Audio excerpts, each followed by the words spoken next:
Welcome to High Cheese. It's Friday, April 19th, 2024. So this morning, Israel responded to the recent airstrike by Iran. And before I get into this any further, I just want to let you know, this is all diplomatic theater. Iran does not want to go to war right now with Israel. From a military standpoint and from an economic standpoint, they don't have the capacity to take on Israel directly. While Israel, on the other hand, they don't want to open a second front with Iran. And both sides know this. Now, over the years, Israel has been assassinating top Iranian nuclear physicists. And I believe they have also bombed Iranian nuclear facilities over the past decade in order to prevent them from getting nuclear weapons. And Iran really hasn't responded. And for the most part, Iran was just looking the other way. But Iran, since Joe Biden got into office, they're becoming a little economically stronger. They're starting to flex their muscles a little more. So they think they're in a little better position. Now, it was several weeks ago that Israel bombed the Iranian consulate in Syria, killing, I think, 3 top military officials in the Iranian army. Now, one thing with consulates and embassies is they're considered a country's property, country soil. It's an extension of a country. So if anything happens at a consulate or an embassy, if somebody attacks the American consulate in, say, France, well, that's considered a direct attack on American soil. So Israel, they bombed the consulate in Syria and killed those generals. And Iran responded. They're feeling a little better about themselves, and they responded. But they didn't want to go into conflict. They're getting pressure internally to respond to this. So what they did is they shot 100 slow-moving drones off and then announced it right after the drones were deployed. And these drones are extremely slow-moving. I think it took 2 to 3 hours for them to hit the target. And Iranian media was announcing it beforehand. So it gave the Israelis very much time to prepare. And I think they shot some missiles, and they did shoot some missiles off also. Not their best, but some of the missiles. And most of these were shot down. Between the drones and the missiles were shot down by the Israelis, as well as with the help of the Americans, the English, Jordanians, and I think the French. And then in the middle of all this, the Iranians came out and told the UN, they said, this is it for us. We're not going any further. So they announced the attack, and then they said the attack's complete. We're not going any further on this. So it's all diplomatic show. Now, Israel responded accordingly. They were getting pressure internally. But I don't think that Israel wants to take on 2 fronts. They've got to take care of the Hamas problem before they take care of Iran. Now, look, eventually it's going to happen. Eventually, I think that there's going to be a war between Israel and Iran, but just not today.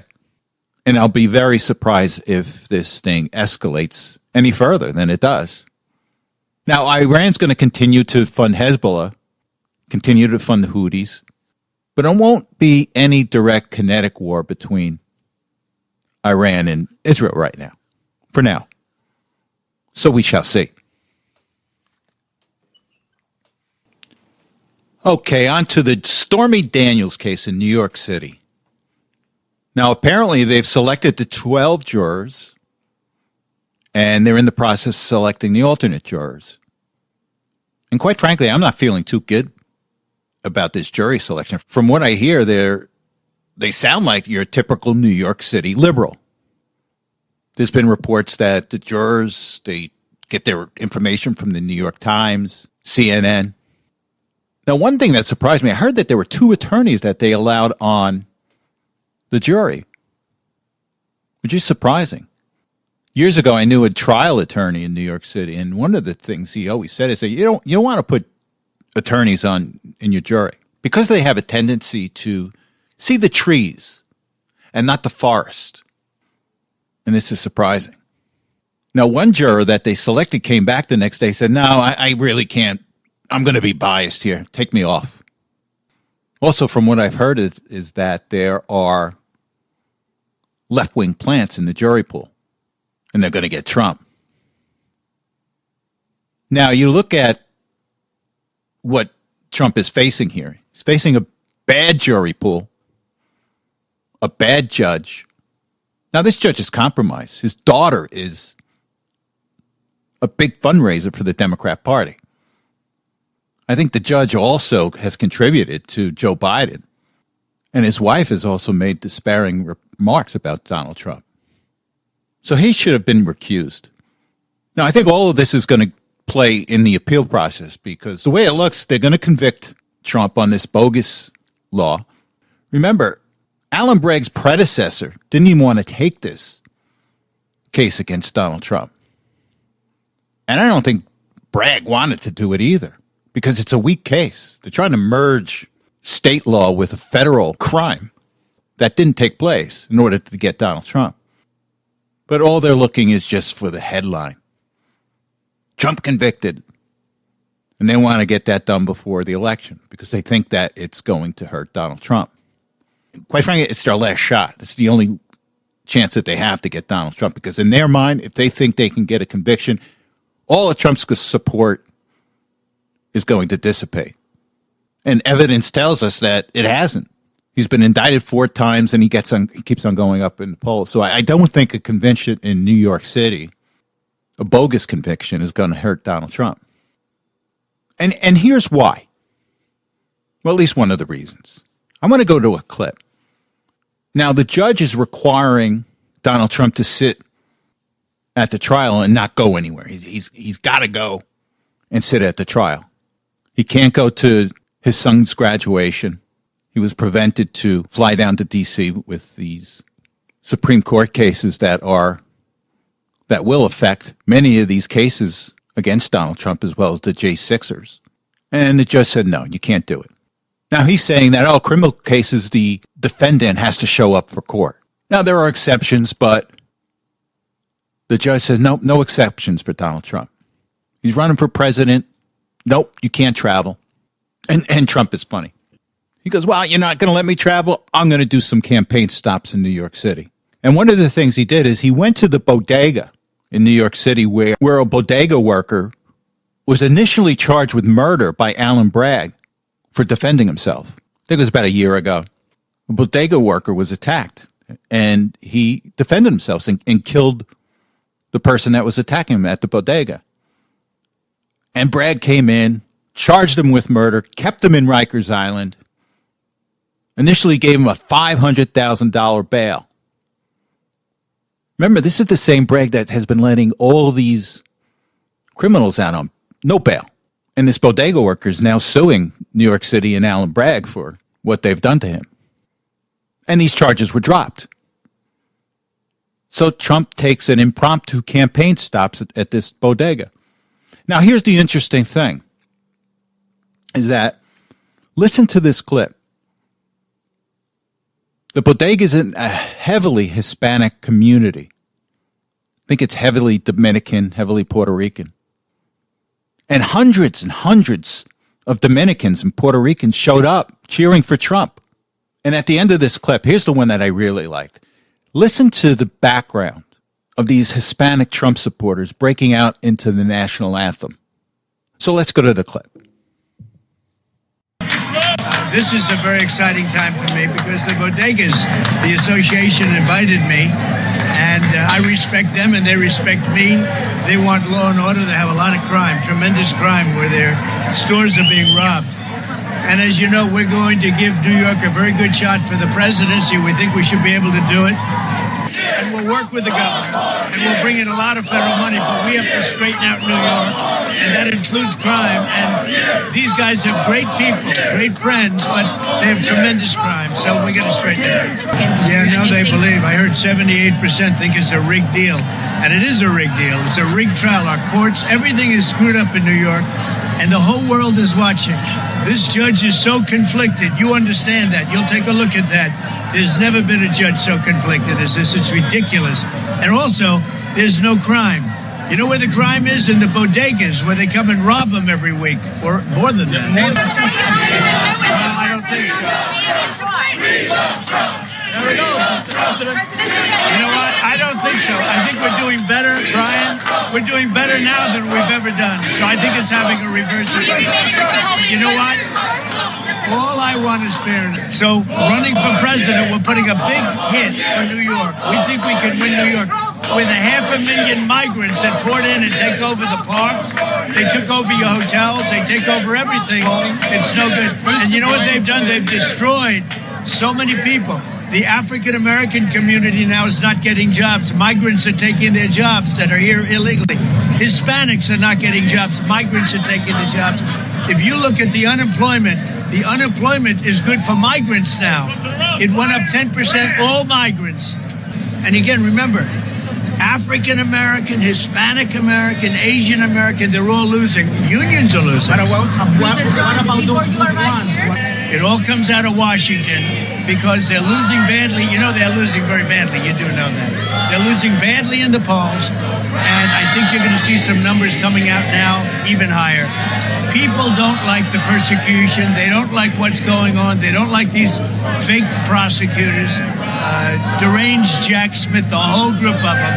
And I think you're going to see some big... And take a look at Israel. Israel, all of a sudden, it doesn't feel protected. It has Biden. He doesn't know where he is. It's a real mess.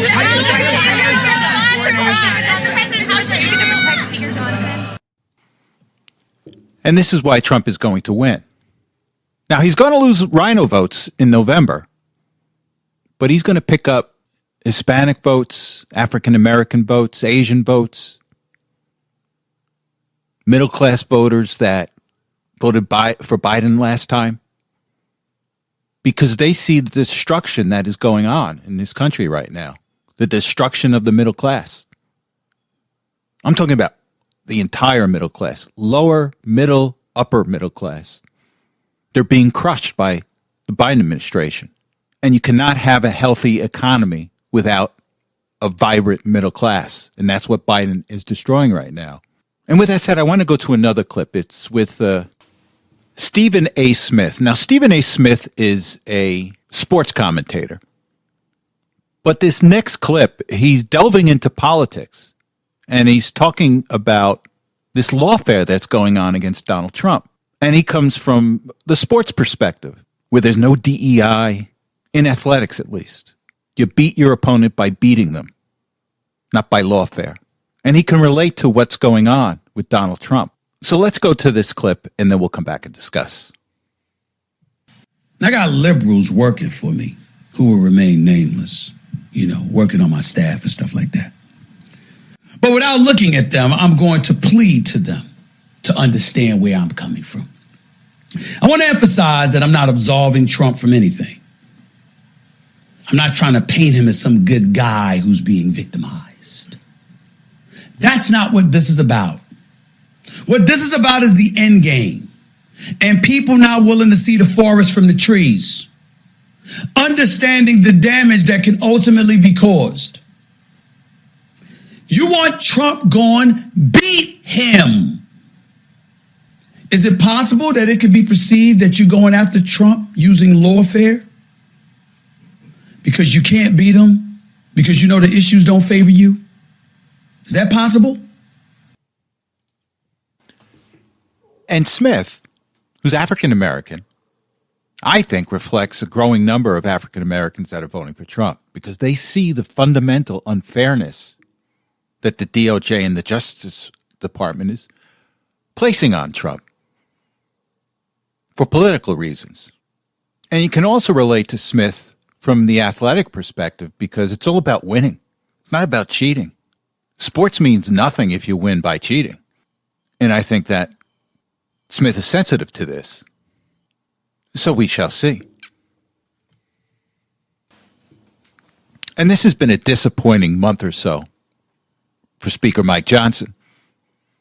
Now, right now, they're working on several packages for Israeli aid, Ukraine aid, Taiwan aid, other humanitarian aid. And I don't think most Republicans have any issue with the Israeli aid that is being hashed out in the House of Representatives right now, or the aid for Taiwan, or the humanitarian aid. The issue is with Ukraine. And I think Johnson wants to put together a package for $60 billion for Ukraine and only $14 billion for Israel. But Israel aid, Taiwan aid, humanitarian aid is not the issue. The issue is with Ukraine. For the past several months, Johnson said he would not put a Ukraine package on the table without having a border security package attached to it. And right now, from what I hear, he flat out lied about this. Another $60 billion for Ukraine. We've already given them over $100 billion, well over $100 billion, to a corrupt government, no end game in sight on this war, and just increases the probability that we get into a nuclear war with Russia. And if there's anything that epitomized the mindset of Washington right now, it's this package. Everything for other people's borders, nothing for our border. $60 billion to be borrowed when we're accumulating $1 trillion in debt every 3 or 4 months. When the IMF has come out and said, yeah, United States, you got to fix your debt problem. And we're adding another $60 billion to this pot. Listen, I don't think people question he's a Christian, but it doesn't make you make the right decision. Does it make you have the backbone to stand up to the Democrats? Because the hardest thing in Washington is to say no, and you have to have a backbone to do it. That's why Donald Trump is so unpopular. He says no.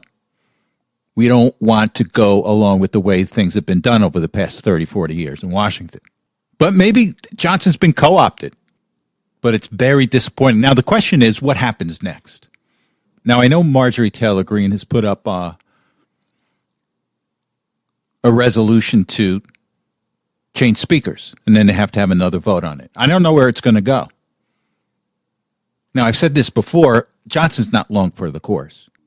November's the new election, assuming that the Republicans hold the House or build on their majority. I can't see Johnson staying as Speaker. So maybe he doesn't care. Maybe he's doing just enough just to get by until November. But it's very disappointing. So we shall see. Now, apparently they're voting this weekend on it. We'll see what kind of package comes out, or series of packages comes out on this. Now, I just heard some more disturbing news. I heard that Johnson's moving to lump all of these separate packages together into one bill. And this is after he said for months that each of these bills would be dealt with separately. A separate vote for each of these bills. And it's a political move. This way, people don't have to show us where they really stand on Ukraine, where they really stand on Israel. That's the game that they play. They lump all these funding bills together.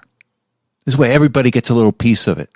We never know who really stands for Ukraine funding. We never know who really stands for Israel funding because it's all lumped together. And that's how they work in Washington. Nobody wants to be held accountable, whether it's before God or before your fellow man. And this political way of dealing with Ukraine is not very good, and it's disappointing. So we shall see. Okay, this just in.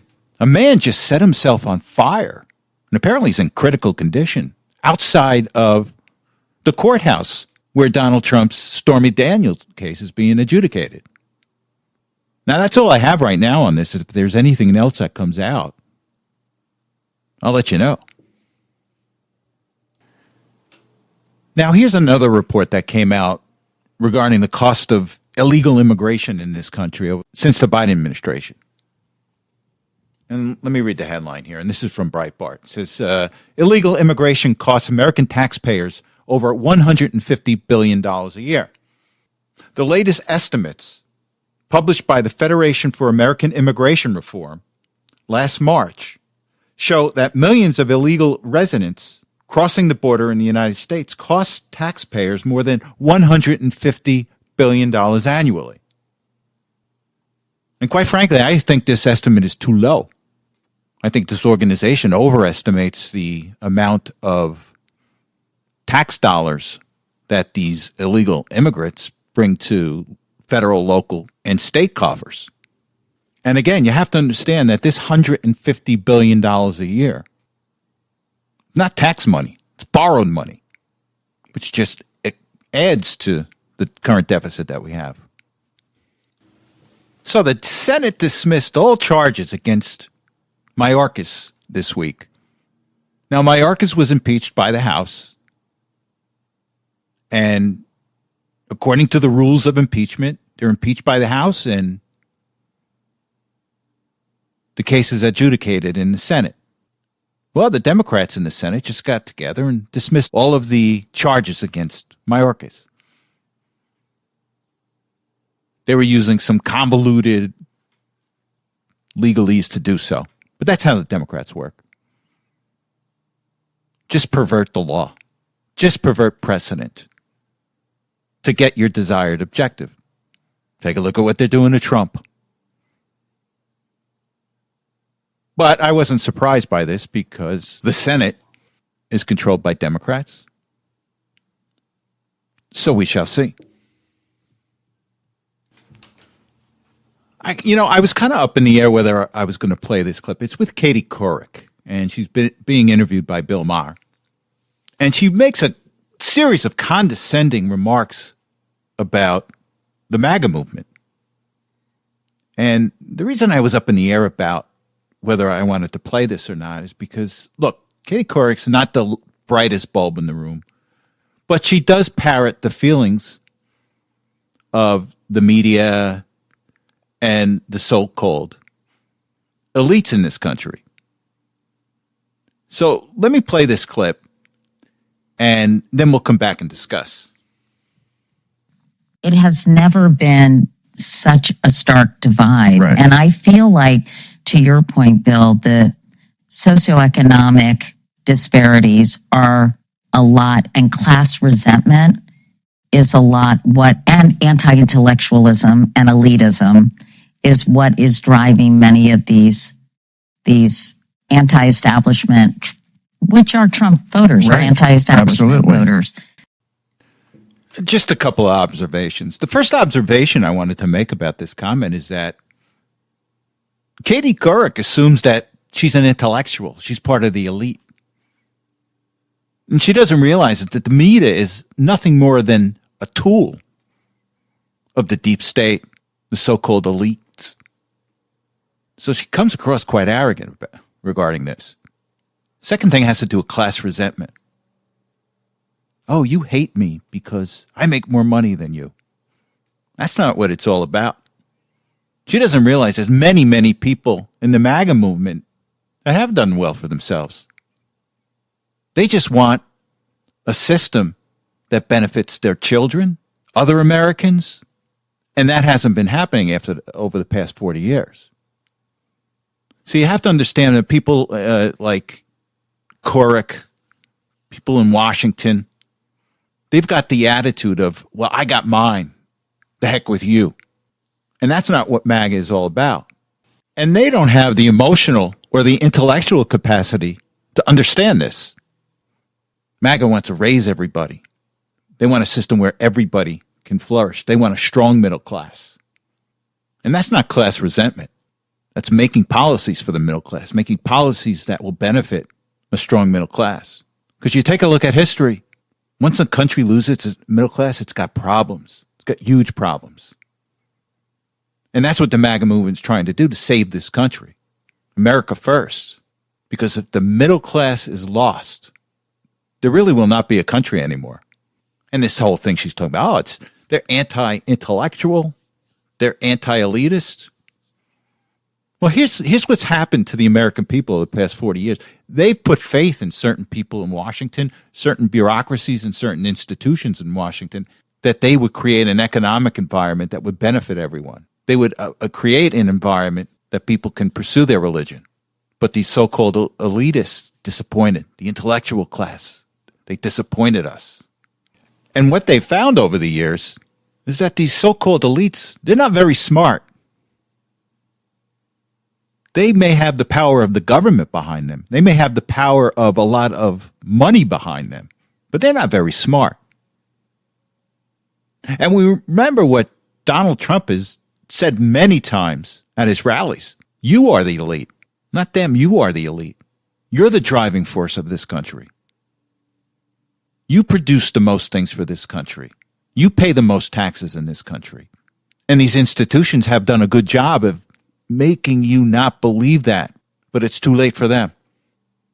And now through the political process, they're taking things into their own hands, and they don't like it because they want to stay on top, and they've got to justify them being there. They got to justify to themselves on a personal level.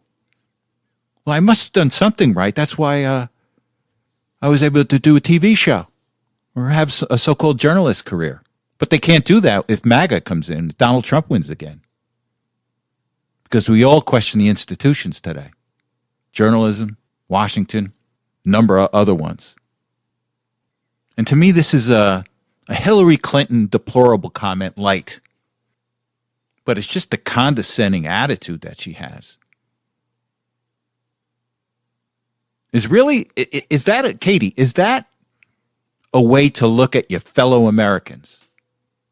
And that's the difference between us and them. We care about our fellow Americans. Many of us have done well, and they want to see everyone do well. That's not the case with the people at the top. Their decisions are made to keep them in power. So with that said, thank you very much for listening. You have a good week, and I will talk to you next Saturday.